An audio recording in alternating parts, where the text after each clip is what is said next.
Hey, Christopher, ¿qué haces? Ah, hola, Mena, pues ya sabes, aquí ocupado.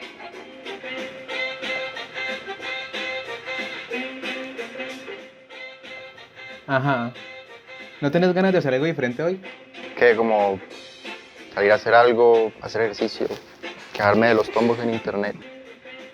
No. Pensaba más hablar sobre esta lectura institucional sobre teoría cinematográfica.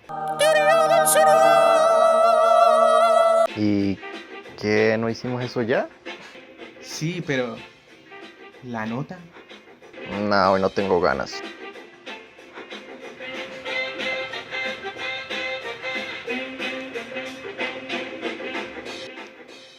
Mena, ¿qué haces en mi casa?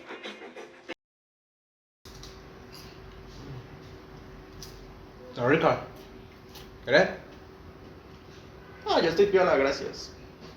Ok.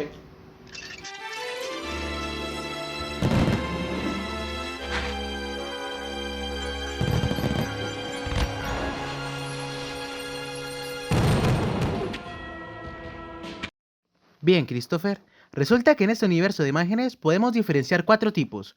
Tres de ellas directamente relacionadas con el cine y la otra indirectamente. A un grupo se le denominará imágenes del cine, que son A. La imagen del cinematógrafo. B. La imagen fílmica. C. La imagen prefílmica, pero realmente no hablaremos de ninguna de estas, sino que precisamente hablaremos de la cuarta, la imagen mental. ¿Sabes? Solo porque lo digas así no lo vuelve más interesante. Aunque esta no pertenezca al contexto fílmico, es bastante importante y cumple una gran función, ya que hay una gran compaginación entre el hombre y el cine, pues hace que los imaginarios, ideas y demás tengan un constante fluir en el ciclo de la cinematografía, a veces creando nuevas imágenes, otras complementándose. Hallamos también unas igualdades entre la naturaleza de la imagen y las imágenes del cine, puesto que las primeras se adaptan a las segundas. Ok, pero no me has explicado todavía qué carajos es la imagen mental. A eso voy, puta. Esta se ha tratado de explicar en distintos trabajos y puntos de vista de la filosofía, como de la psicología, y la imagen mental sigue siendo una incógnita. Hasta el momento no se han visto soluciones definitivas, pero como en todo hay diferentes propuestas que van definiendo y delimitando algunos aspectos de la naturaleza de la imagen mental. Para dividir esto y hacerlo más digerible se plantearán tres tendencias que se relacionan en A. La imagen con la percepción. B. La imagen con el pensamiento. Y C. La imagen con la cosa. Aún estás perdido, ¿cierto? Bien, acompáñame, pequeño saltamontes, y abordemos el tren de la sabiduría. I got 7 Mac 11s, about 8, 38, 9, 9, 10 Mac 10s, the shits never end. You can't touch ¿Qué my... es la imagen? ¿Qué es la percepción? ¿Qué es el amor? Bebé, no me lastimes. No me lastimes más, por favor, no más. Los filósofos han debatido por años cerca de la complementación, concordancia, equivalencia y simetría que existe entre estos dos conceptos. ¿Qué son realmente? ¿Son cosas distintas? ¿O acaso sigo haciendo preguntas para alargar esta sección porque no estoy seguro de cómo explicar eso? Ok, empecemos por leer la definición de ambos conceptos en... Una imagen es una representación visual que manifiesta la apariencia visual de un objeto real o imaginario, aunque el término suele entenderse como sinónimo de representación visual, también se aplica como extensión para otros tipos de percepción, como imágenes auditivas, olfativas, táctiles, sinestesias, etc. Las imágenes que la persona no percibe, sino que vive interiormente, se les denominan imágenes mentales, mientras que las que representa visualmente el objeto, mediante técnicas diferentes, se les designa como imágenes creadas o bien imágenes reproducidas. Algunas de ellas son el dibujo, el diseño, la pintura, la fotografía o el video, entre otras. Básicamente existen más tipos de imágenes de los que quizás ustedes puedan considerar la mayoría del tiempo. Esto Es una imagen. ¡Este sonido!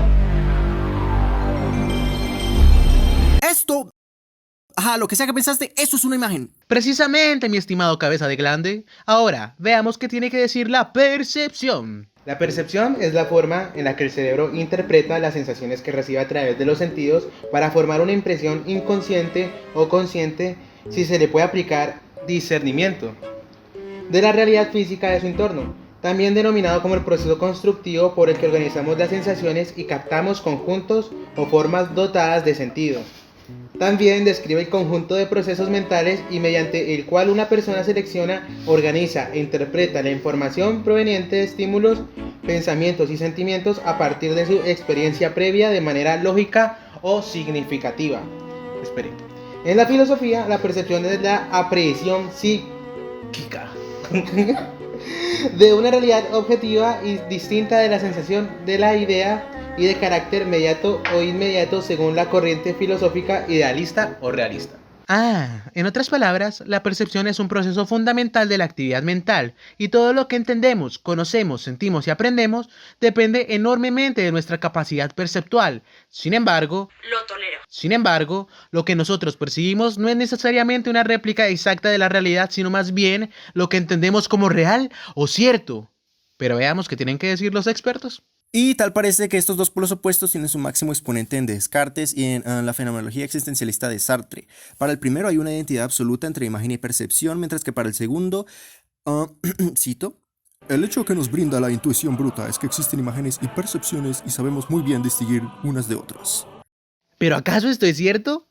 ¿Pueden ustedes distinguir entre un árbol real y su percepción de lo que un árbol real es? Tómese su tiempo para pensarlo. ¿Se acabó la respuesta? El planteamiento cartesiano, al propugnar la identidad de naturaleza entre percepción e imagen, niega con ello toda posibilidad de diferenciar el mundo real del imaginario. Es decir, el mundo creado por estímulos externos, que son las percepciones, del creado por estímulos internos, que son las imágenes mentales.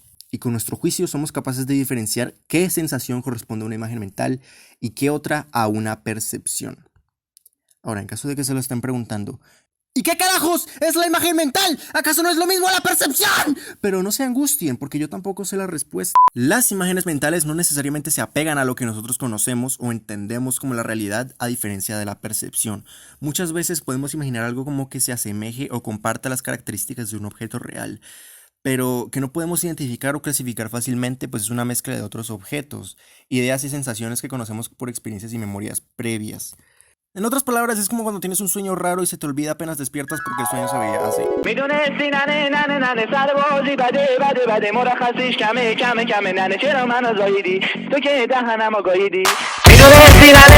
Y hablando de sueños, no se duerman todavía porque les hablaremos sobre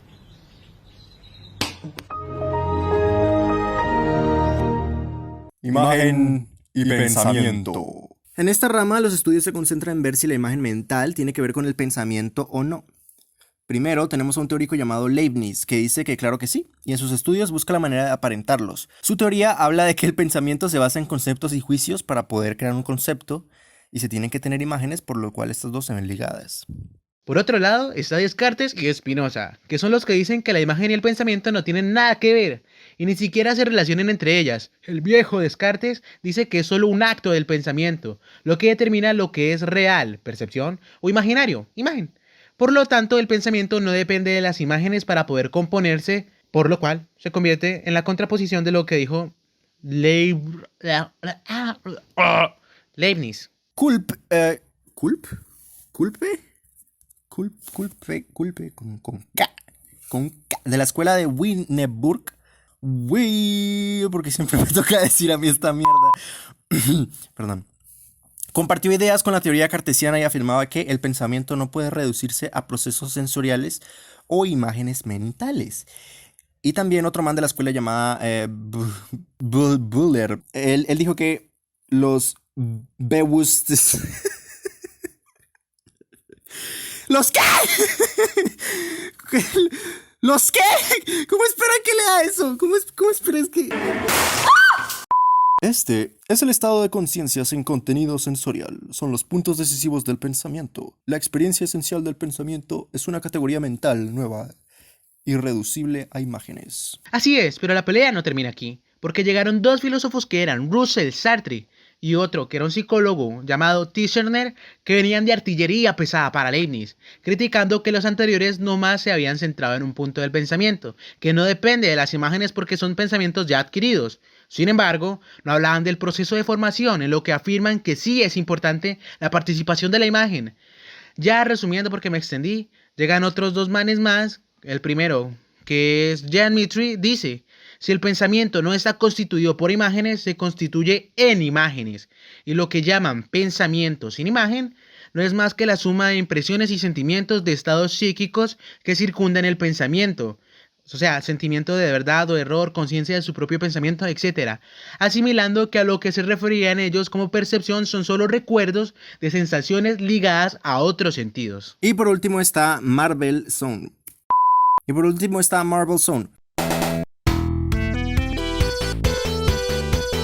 Mayerson, que también es pro imagen, y dice: la imagen no es una percepción o una sensación debilitada. 3 puntos y una coma. La imagen está en el campo de la abstracción y de la generalización. Está en el camino del pensamiento. Lo que concluye que el pensamiento por tarde o temprano tiene que encontrarse con imágenes para poder complementarse correctamente.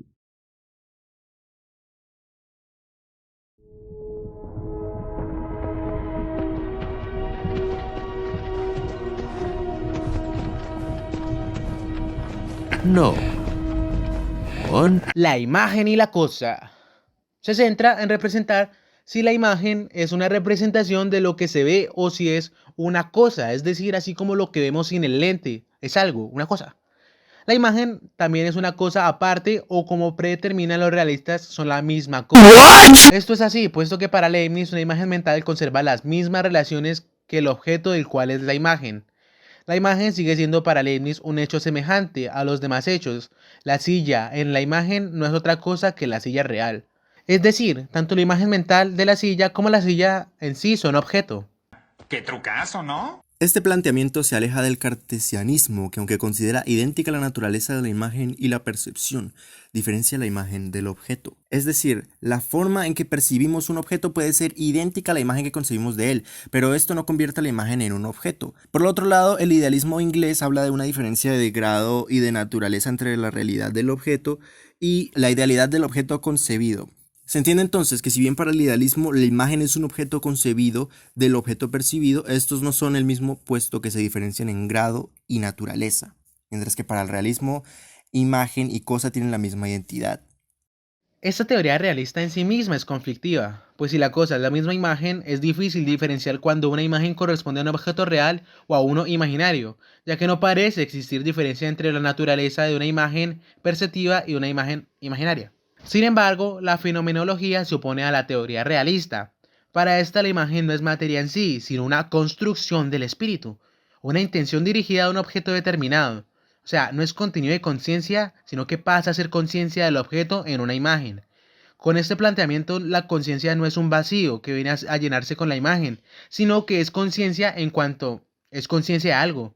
O sea, este algo es el objeto. En cuanto a la intención, es la característica específica de los fenómenos psíquicos. Dependiendo del acto intencional, pueden clasificarse en representación, juicio, sentimiento. En la representación, el objeto está simplemente presente. En el juicio es afirmado o negado. En el sentimiento es amado u odiado. Todos estos actos son internos del ser humano, por tanto son intencionales. El objeto se presenta por consiguiente ante la percepción como objeto intencionado del que se tiene conciencia, a través de las experiencias vividas y de los actos que se desarrollan para captarlo. Los actos en sí, es decir, recordar, imaginar, percibir, tienen un carácter subjetivo y constituyen lo que Husserl llama noesis. Entonces el resultado del acto, lo recordado, lo imaginado y lo percibido conformarán el aspecto objetivo que recibe el nombre de noema. En otras palabras, la percepción que la conciencia tiene de las cosas se produce mediante actos subjetivos, es decir, la noesis, que proporcionan un conjunto de datos objetivos a la experiencia, ya sean predicados del objeto o modos de ser, lo que constituye el noema de esa percepción. Pero no debemos identificar la noema con el objeto, ya que son diferentes. Muy bien. Imaginemos un edificio. El objeto del acto imaginativo es un determinado edificio. El acto de imaginar en sí sería subjetivo, es decir, la noesis. El noema lo formarán el conjunto de datos objetivos que proporciona la experiencia vivida, como por ejemplo, que es un edificio imaginado, alto, oscuro, estrecho, con pocas ventanas, etc. Por lo tanto, el noesis subjetivo sería el pensamiento y el noema objetivo el contenido del pensamiento. ¿Entienden? Ahora explíqueme qué pasa si vuelo todo el maldito puto edificio. También hay algo llamado contenido ilético, que tiene que ver con las emociones del placer, el dolor. Pero, ¿en qué consistirá este contenido ilético? Según Jen Mitri, este contenido ilético no es más que lo que nosotros aprendemos para construir la aparición estética de algún objeto representado. Por ejemplo, un cuadro no es otra cosa que la imagen distinta de la percepción misma.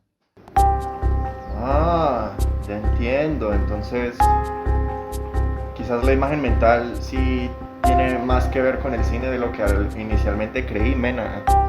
¿Mena? ¿Mena? ¿Quién es Mena? No hay tal Mena. Mena es una metáfora.